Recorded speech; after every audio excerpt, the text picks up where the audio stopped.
Affair at Galaxara Pass, November 24, 1847, was a U.S. Army victory of Gen.Joseph Lane over the Mexican Army Light Corps, an irregular force under Gen. Rye. The Light Corps had been the principal force harassing the U.S. Army line of communications on the National Road during Scott's campaign against Mexico City during the Mexican-American War. Following Lane's relief of the siege of Puebla, he moved against the Light Corps to end that threat. Background: after the defeat at Atlixco by General Lane a month earlier, the Light Corps of Gen. Rye had retreated to Izicada, Matamoros, more distant from the American garrison at Puebla, and continued harassing the U.S. Army line of communications on the National Road between Veracruz and Mexico City. General Lane decided to strike again at Rye, and ordered a night march to surprise the garrison at his base at Izicada, Matamoros. Surprise complete. The skirmish at Matamoros was extremely successful, killing many of the enemy, dispersing the rest and capturing and destroying tons of arms and material belonging to the Light Corps. Battle. Early on the morning of November 24, 1847, General Lane's command moved off on the return march to Puebla, with 25 or 30 men of Captain Roberts' company of Texas Mounted Riflemen in the advanced guard. The remainder of the riflemen followed the artillery in a small train of 4 wagons, containing property captured the day before, drawn mules and driven by Mexican drivers.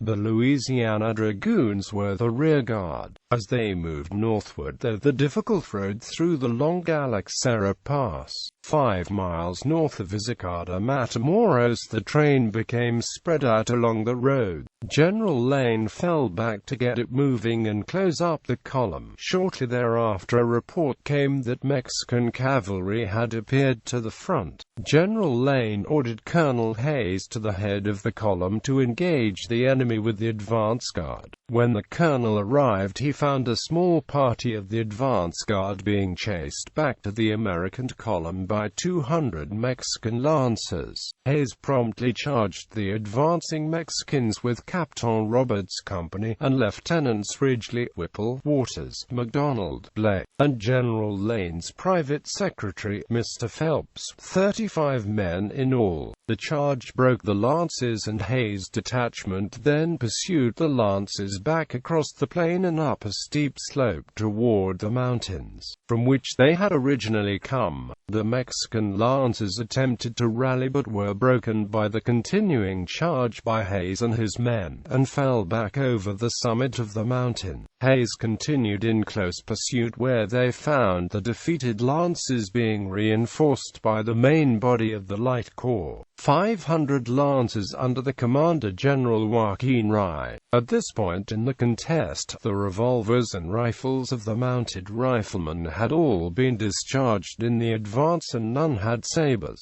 In the face of the disadvantage of numbers and weaponry, Hayes ordered his force to retire to their original position. Despite being charged by 4 or 500 lancers, Hayes' men retired in good order to their original position, recharged the weapons and repulsed the charge.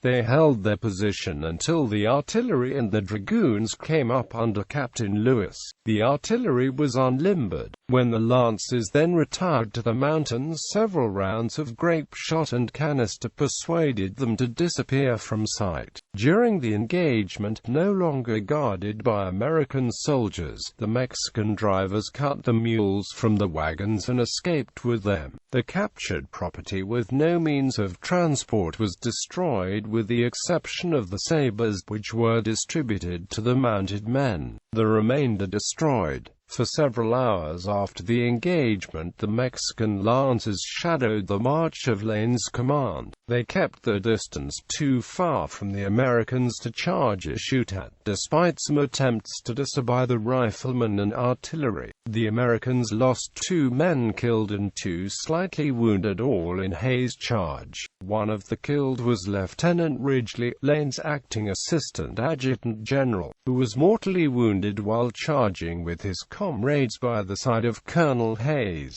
The other killed was a Texas Ranger, William Malpass, who also fell in the charge. Several men were mentioned in the report for distinction in the action, among them Private Glanton, of the Texan Rangers, who attracted general notice for his extraordinary activity and daring throughout the actions both of the 23rd and 24th. The Mexicans' loss was not accurately known by the Americans, but Lane wrote in his report that it could not have been less than 50 killed and wounded. Of the killed were 2 captains, 1 lieutenant, and also 3 non-commissioned officers of artillery. Quote, "This engagement was a clear illustration of the advantage repeating firearms gave mounted troops over those with single-shot firearms and hand-held weapons." Aftermath. Lane's column marched on through the night, arriving at Atlaxo about 10 o'clock of the morning of the 25th. After 4 hours of sleep, the column moved off to Puebla, where they arrived at 2 o'clock in the afternoon with no further incidents. The raid on Matamoros, the subsequent battle in the pass, and the return were accomplished within 60 hours. Lane's raid had effectively negated the danger of the light court of the American line of communications for the rest of the war.